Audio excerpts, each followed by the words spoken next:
¿cómo están? Bueno, en este video les traigo los comentarios de este libro de Nathaniel Hawthorne, La letra escarlata. Nathaniel fue un escritor norteamericano que escribió esta novela en el año 1850.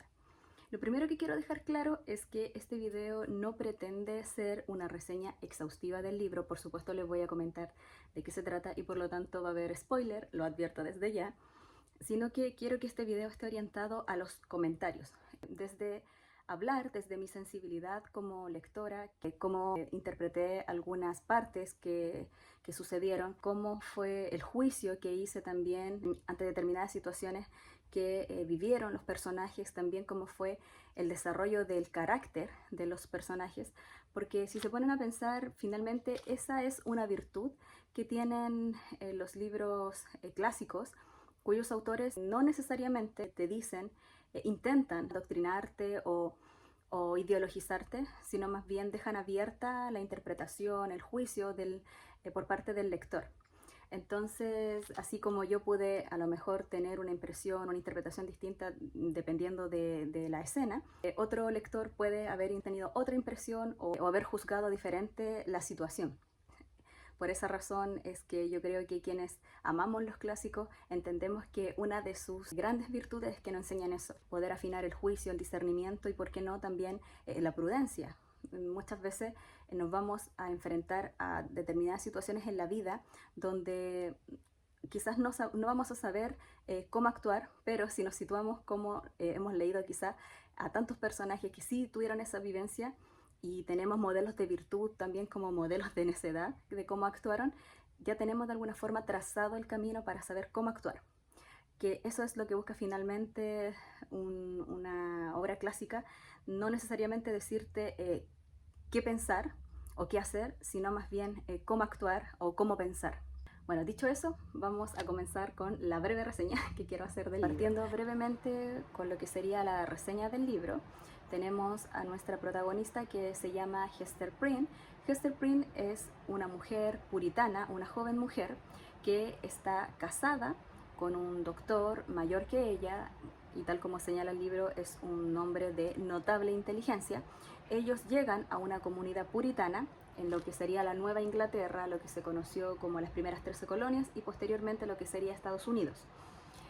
Ella llega sola a esta comunidad porque su esposo no la acompaña en primera instancia. Le dice que al tiempo él va a llegar, pero pasa el tiempo y su esposo no llega. Y se cree que ha sido víctima de un naufragio. Hester está sola en esta comunidad y comete adulterio. El libro no especifica cuánto tiempo pasó desde que ella está sola en la comunidad hasta que comete adulterio. El adulterio lo comete con un joven ministro, un clérigo de la comunidad que era su pastor, Arthur Dimmesdale. Producto de este adulterio, Hester queda embarazada y por lo tanto se le empieza a notar el fruto de su vientre y es encarcelada, es descubierta y es encarcelada. En ese momento Arthur no estaba en la comunidad, había sido enviado a la vieja Inglaterra y ella sufre todo este tiempo en la cárcel, pero es puesta en libertad a los 3 meses que nace su hija, porque tiene una niña a la cual le pone Perla. Cuando Hester es puesta en libertad, la llevan a una plataforma que está en la plaza de la comunidad para que reciba el juicio público del pecado que había cometido. El castigo que Hester merecía era en realidad la muerte, pero los ministros, los gobernantes deciden no hacer esto y le cuelgan en su pecho una letra A de adúltera, escarlata, una letra A roja brillante, que yo pienso que era así, porque así podía ser vista desde cualquier ángulo de la comunidad, desde la plaza, desde todos lados, y así la podían señalar fácilmente que ella era una mujer adúltera. A Hester se le insiste que hable y que confiese el nombre del padre de la niña, pero ella se niega. Arthur no lo hace tampoco en ese momento, porque él está presente en ese momento que ella está expuesta a este juicio público. Tampoco confiesa, entonces tiene que vivir con ese remordimiento en su corazón. En ese momento, cuando Hester está siendo expuesta a este juicio público, a lo lejos ella divisa un hombre con características que ella podía reconocer, el cual era su esposo.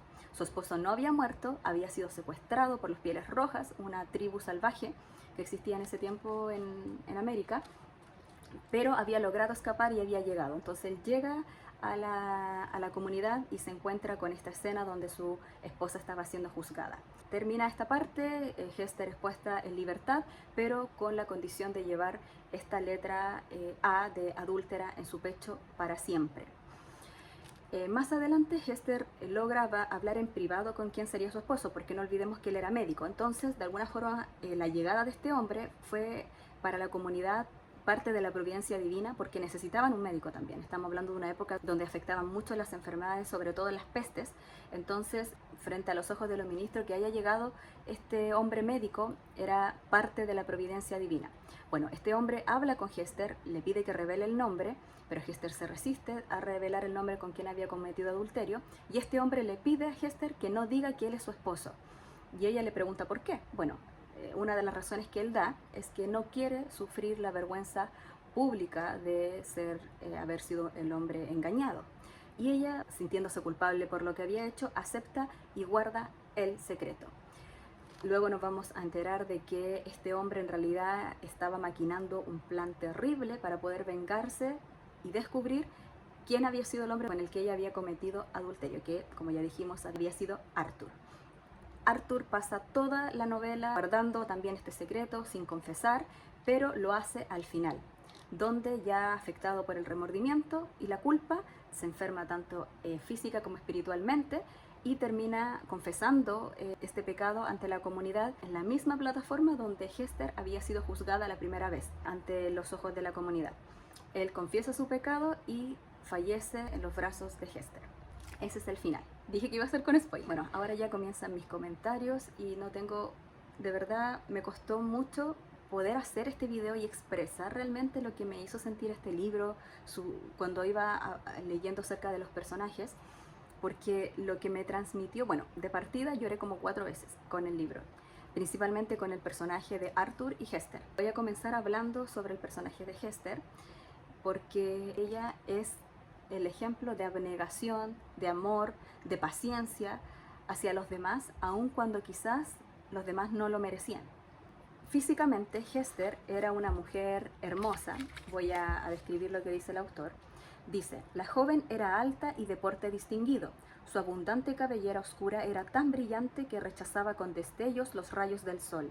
Su rostro, de tez hermosa y rasgos regulares, tenía la expresión que dan la frente alta y los ojos negros y profundos.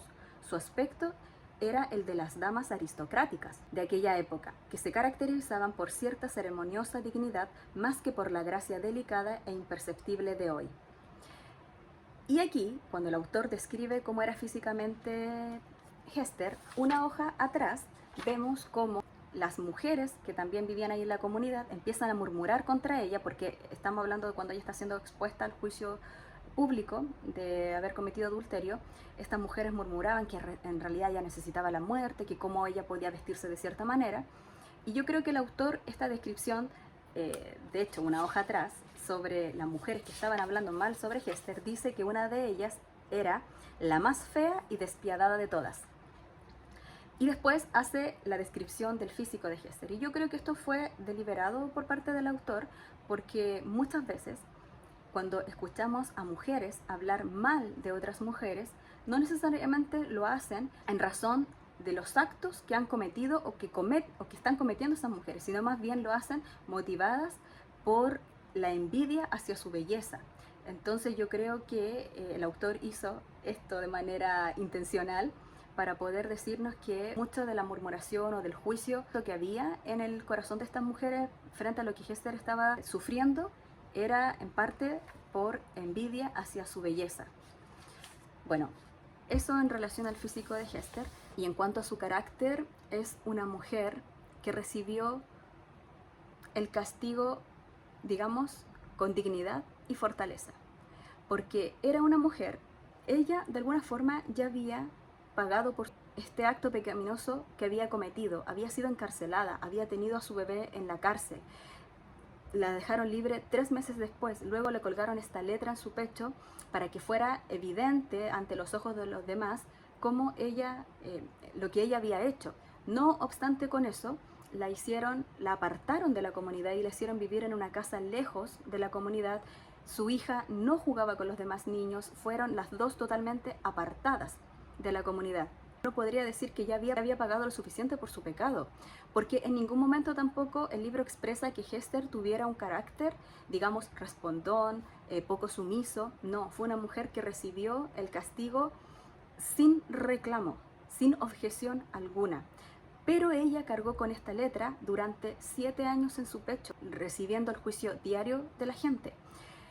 Ella poseía, digamos, un don, porque tenía mucha habilidad para el bordado, y ella, para poder ganarse el sustento y poder mantener a su hijita, hacía las vestimentas de los ministros, de los clérigos y de la gente en general de la comunidad. Entonces la única vez que ella tenía este roce social, digamos, o con las demás personas, era cuando ella tenía que ir a entregar algún encargo. Pero durante todos esos años, durante esos 7 años, no se volvió a ver con Arthur en secreto. Uno podía notar que había un arrepentimiento acerca de lo que había hecho. Las veces que ellos dos se volvieron a encontrar, Arthur con Hester, fue de manera totalmente casual, porque él estaba acompañado de otro ministro y ella tenía que ir a entregar un encargo, pero más que una mirada esquiva entre ambos, no volvieron a planear juntarse, porque de parte de ambos había un arrepentimiento de lo que había sucedido. Y aún así ella seguía cargando con esta letra en su pecho, a pesar que podríamos pensar que ya había pagado lo suficiente con toda la humillación que sufrió al principio. Bueno, pasaron los años, Hester seguía cargando con esta letra en su pecho, y aquí el autor nos revela su carácter. Debe reconocerse, para honra de la naturaleza humana, que, exceptuando los casos en que entra el egoísmo, tiene esta, la naturaleza humana, más facilidad para amar que para odiar. El mismo odio se transformará gradualmente en amor, a menos que el cambio sea impedido por una nueva y continua irritación del sentimiento que dio origen a la hostilidad. En el caso de Hester Prynne no hubo irritación, ni siquiera fastidio. Ella no luchó nunca con la gente, sino que se sometió sin quejarse a sus peores tratos. Nada reclamó a cambio de lo que había sufrido. Nunca exigió simpatía alguna. Además, la pureza de su vida durante todos estos años en que había sido apartada como castigo de su infamia contaba grandemente en su favor.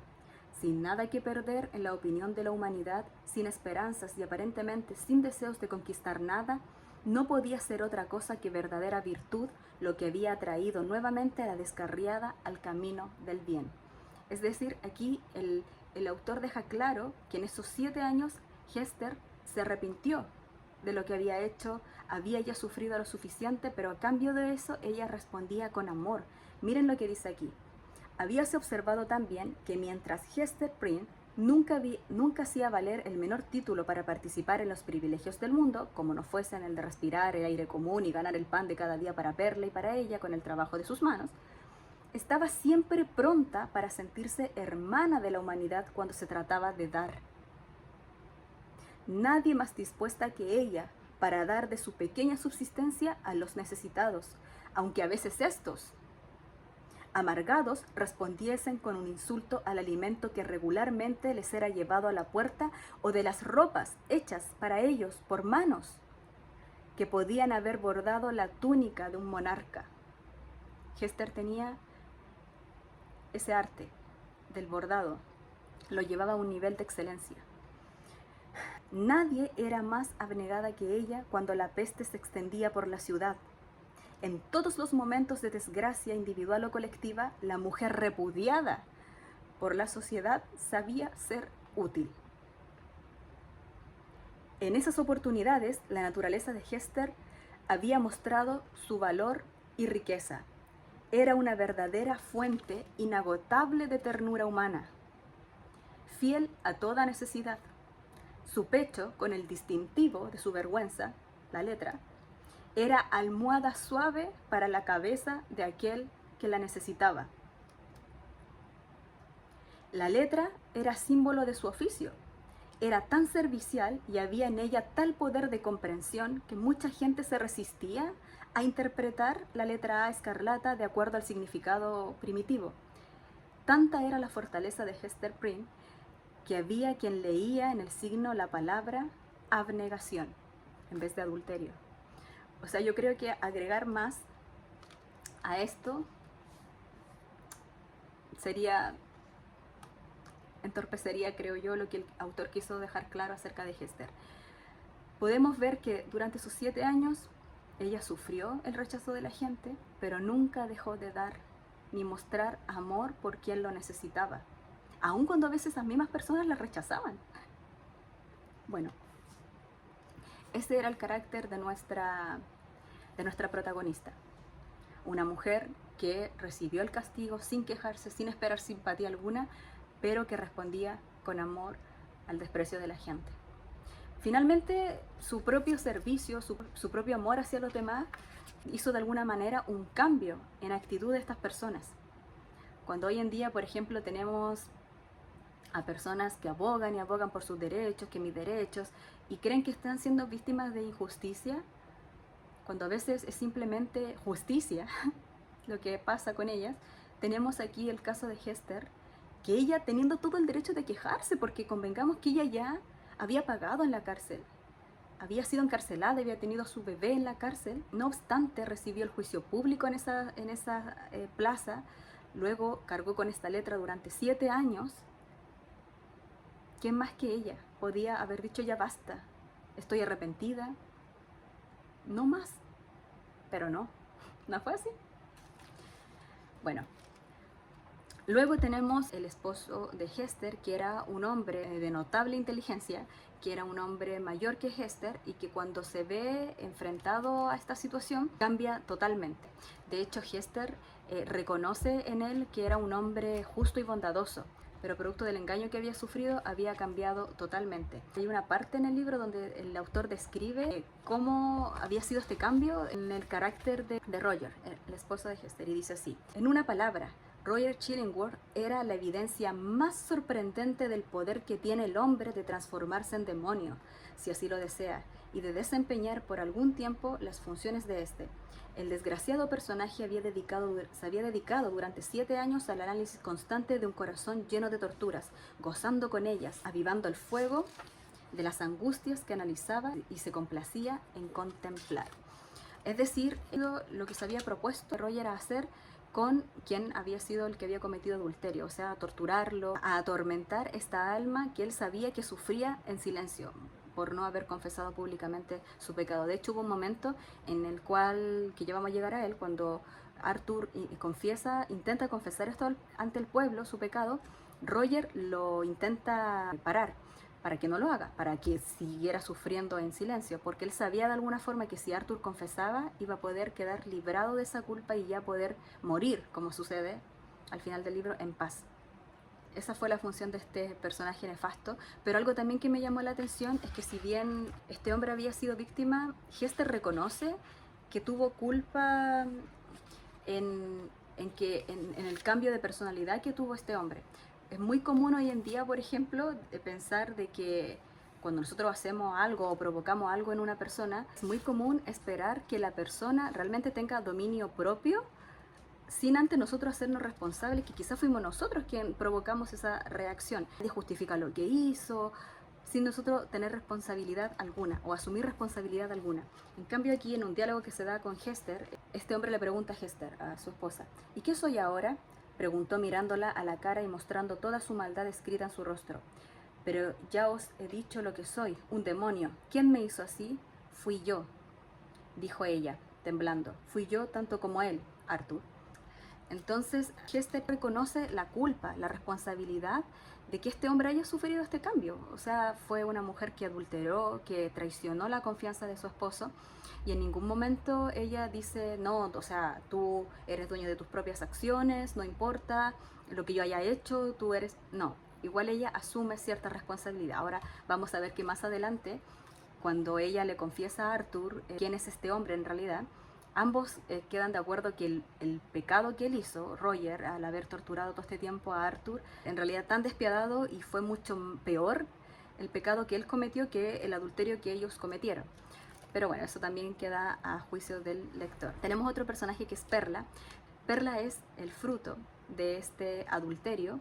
Es una niña muy particular en la historia porque es una niña, como la describe el propio autor, una niña muy pintoresca, es una niña muy hermosa, es una niña, bueno, así la describe el autor. perla, una belleza radiante, llena de matices vívidos, de tez hermosa, ojos profundos y brillantes, cabello castaño oscuro, que más tarde llegó a ser negro. Había fuego en ella, en todo ella. Parecía el vástago no premeditado de un momento de pasión. Esta niña recordaba a Hester continuamente el pecado que había cometido, y era, como ella misma lo expone, como su regalo y su castigo a la vez, porque la niña, el autor describe que había cierto momento en que la niña fijaba tanto sus ojos en el pecho de su madre, en la letra, que parecía emitir un juicio acerca de lo que su madre había hecho. Entonces, en algún momento hasta Hester la llamó hija del demonio, porque de verdad la niña tenía ciertas actitudes que a ella le provocaban mucho pesar, a Hester.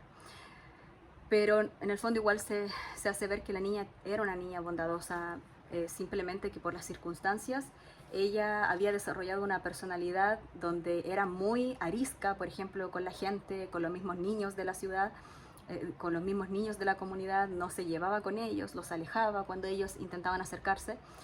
También era una niña muy inteligente que se lograba dar cuenta de algunas situaciones que sucedían.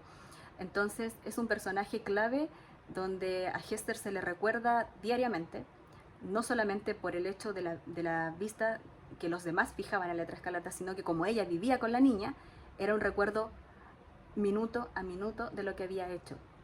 De hecho, los ministros de la comunidad habían resuelto quitarla a la niña para poder educarla mejor, porque cómo iba a educarla una mujer que había cometido adulterio. Eso era lo que ellos pensaban. Pero Hester, cuando aboga por esto, que no le quiten a la niña, ella dice lo siguiente: Dios me dio la niña, exclamó.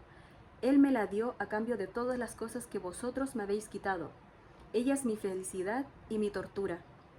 Ella me da la vida y me castiga. ¿No veis que ella es también la letra escarlata, lo único en la vida digno de ser amado y que compensa con creces mi pecado? No me la quitaréis, antes moriré. Entonces aquí ella deja claro que también de alguna forma es su vida y quien la castiga, porque le recuerda diariamente lo que ella había hecho. Y aún así ella quiere quedarse con la niña porque, según como describe el libro, el nombre que ella le pone a la niña es Perla, porque es lo más preciado que tiene. Finalmente quiero hablar de Arthur Dimmesdale, con quien ella comete adulterio.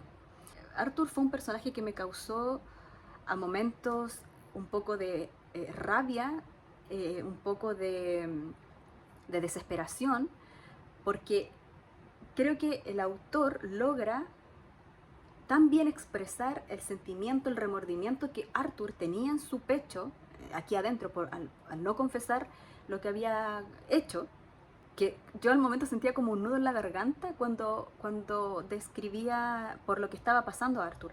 Arthur, si bien no confiesa, y uno puede pensar a priori que es un cobarde, y que sí, podríamos decir que es un cobarde porque no lo hizo al principio, él lucha con este sentimiento, este remordimiento, a tal punto que le afecta en su salud física. Él empieza a decaer físicamente por este tormento que llevaba de la no confesión de su pecado. Entonces es un personaje que tienes al principio rabia con él porque no confiesa, pero después vas sintiendo misericordia por lo que está sufriendo también. Porque de hecho él dice en una parte, dice, bueno, Hester puede exhibir públicamente su pecado y todos saben cómo es, pero yo, de que soy amado por todos, porque él era un joven clérigo que era muy respetado en la comunidad. Todos admiraban su pasión por la predicación, por cómo lo hacía, el nivel intelectual que poseía. Él había salido de una de las mejores universidades de Inglaterra, llevando todo este saber a la tierra salvaje que hay en esta nueva Inglaterra. Entonces era un hombre muy respetado por la comunidad. Entonces ese mismo hecho de saber lo que había cometido, pero que todas las demás personas lo apreciaran, era algo que lo iba comiendo por dentro. Era algo que él sufría en secreto. Arthur, al igual que Hester, nunca propicia un encuentro con Hester. De hecho, él también, de la misma manera en que a veces la veía por la ventana cuando ella pasaba con la niña, él nunca salía a su encuentro. De verdad uno puede ver que ellos dos se unieron en este hecho de pasión, de pecado, pero que no vuelven a frecuentarse, o sea, no vuelven a incurrir en esta falta. Cada uno sufre las consecuencias de su pecado por separado.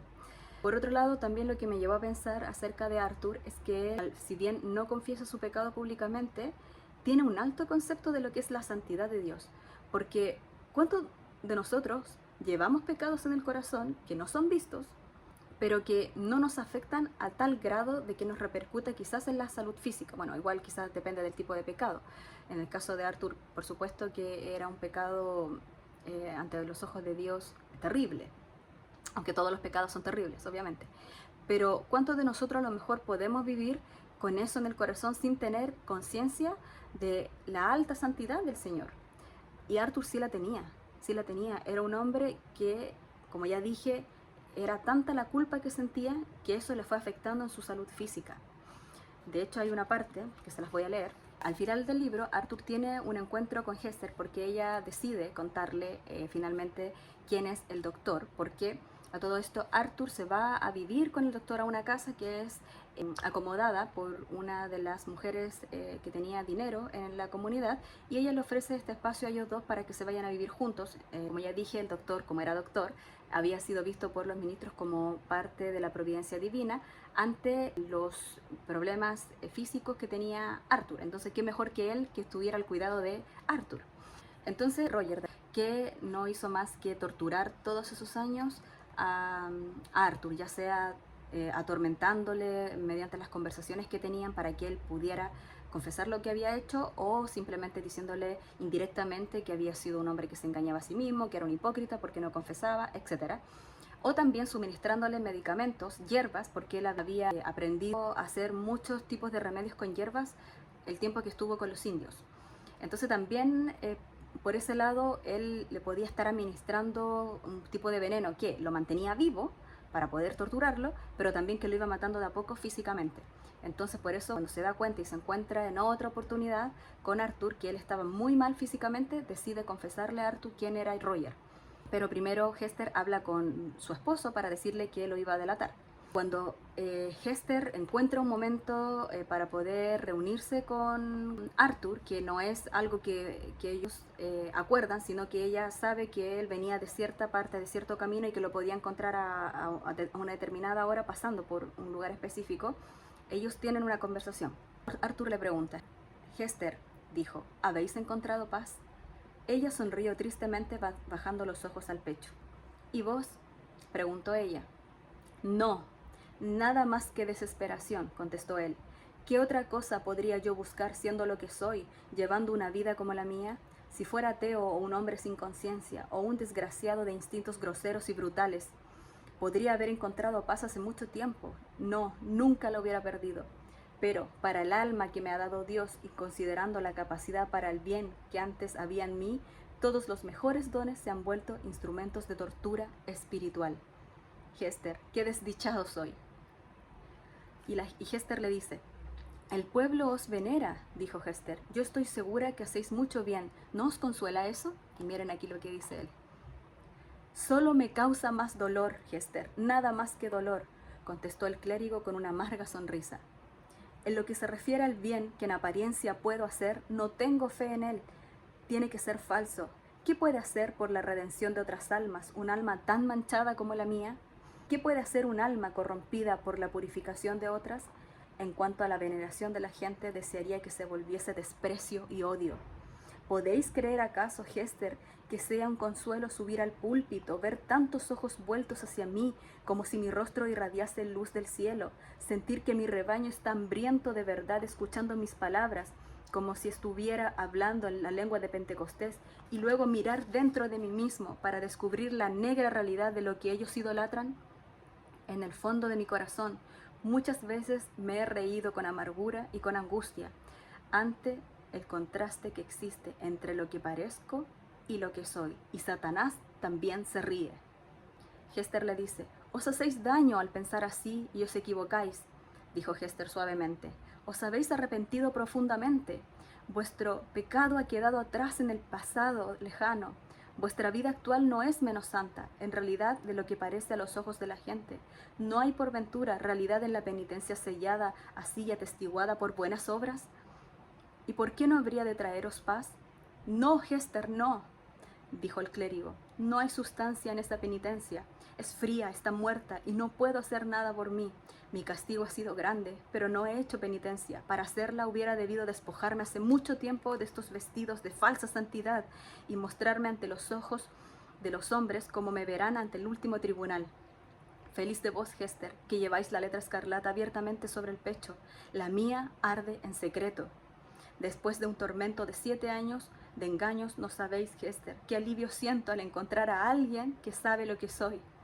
Si tuviese un amigo, o aunque fuera un terrible enemigo a quien recurrir todos los días, cuando estoy harto ya que de las alabanzas de los hombres y me viese como el más vil de todos los pecadores, creo que mi alma se mantendría viva. Ese poco de verdad bastaría para salvarme, pero ahora todo es falsedad, todo vacío, todo muerte. O sea, si después de 7 años no vemos arrepentimiento en el alma de este hombre, entonces no sé qué es, porque al final él sí termina confesando abiertamente lo que había hecho, pero en este encuentro Hester le confiesa a Arthur que Roger era realmente su esposo. Y ahí obviamente encajan muchas piezas y Arthur se da cuenta por qué este hombre recurría tan abiertamente a su interior sin saber exactamente que él era el hombre con quien había cometido adulterio Hester, porque de alguna forma él ya lo sabía, Roger. El tema es que aquí ellos, Hester y Arthur, inician como un plan para poder escaparse juntos a la vieja Inglaterra. En un momento Arthur accede, pero al final no lo hace y, como dije al principio, confiesa su pecado. El día en el que predica el último sermón fallece, y voy a leer cuál fue la confesión de Arthur. Bueno, Hester estaba en esta plataforma donde había sido juzgada por primera vez, y es ahí donde Arthur también sube y llama a Hester para que lo acompañe. Le pide que lo sostenga porque él estaba muy débil físicamente, ya estaba a punto de prácticamente morir, pero alcanza a hacer la confesión. Y dice lo siguiente: «Pueblo de Nueva Inglaterra», exclamó con una voz que se elevó sobre la multitud, alta, solemne y majestuosa, a pesar de que se notaba en ella un temblor y a veces un grito que luchaba por salir de la inconmensurable profundidad de remordimiento y de dolor.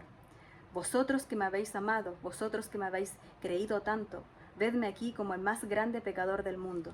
Por fin, me encuentro aquí, donde debía haberme mostrado hace 7 años con esta mujer cuyo brazo, más que la poca fuerza con que he subido hasta aquí, me sostiene en este terrible momento y me impide que arrastre mi cara por el suelo.